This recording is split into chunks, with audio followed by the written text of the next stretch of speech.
फरीदाबाद में national press club जी सॾ ते एकता सकाफ़ती शानदार रैली कढी वई। रैली जी अॻवानी सदर अहमद अली चांडियो, साईं अली अब्बास चन्ना, सहाफ़ी इकरार चांडियो, एडवोकेट आशिक सोलंकी, एडवोकेट माशूक चांडियो ऐं सहाफ़ी मंठा जी अॻवानी में कढी वई।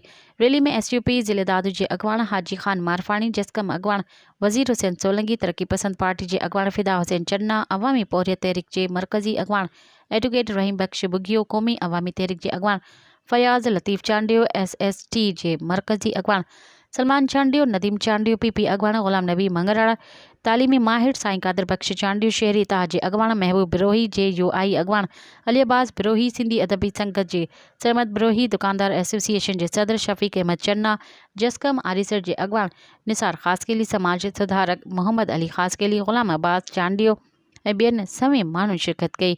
रैली खे अॻवान ख़िताब कंदे चयो त सिंध जी सकाफ़त 5000 साल पुराणी तहज़ीब आहे। सिंध में ज़मीन खे भुॻड़नि मुठ ते धारियुनि हवाले कयो पियो वञे।